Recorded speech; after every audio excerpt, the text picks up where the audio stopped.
The double bass, naming the structure, standing in the sound. Before we talk about difficulty, before we talk about strength, before we talk about whether this instrument is too big, we meet it properly. Because the double bass is not something you wrestle into submission, it is something you learn to stand beside. And to do that, we need shared language. Not memorised, not tested, simply understood. So when I name something, you know where we are. The body of the double bass. Let's begin at the top. At the very top is the scroll, often larger and more pronounced than on other string instruments. Below it sits the tuning machines, metal gears rather than wooden pegs, designed for the greater tension of thicker strings. These sit in the peg box, which leads into the neck, and then onto the fingerboard. The fingerboard is long, unfretted. There are no visual shortcuts. Occasionally, there will be dots down the side, but you should not rely on these. This is an instrument that asks for listening, orientation, and trust in the body. Where the fingerboard meets the body is the nut.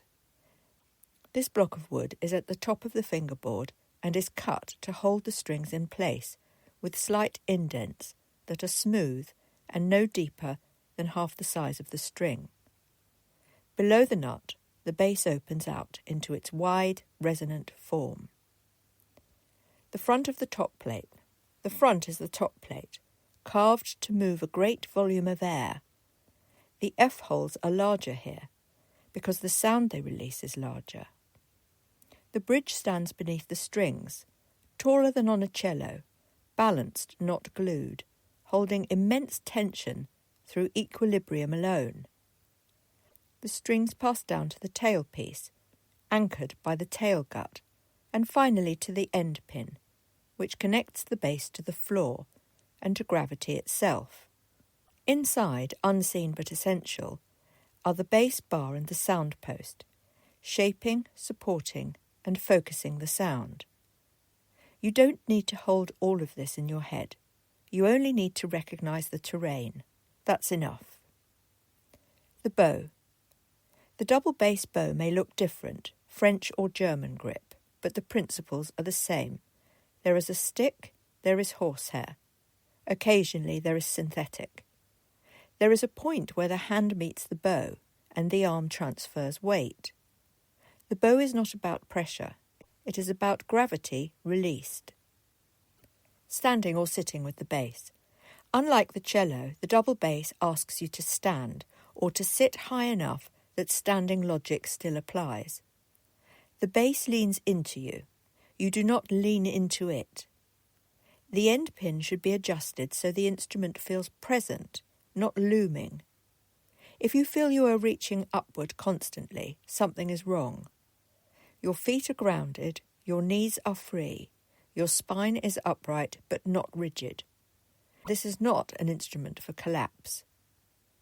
Taking up space, the vertical orb. Just as with the cello, string players require space, but here the space is vertical.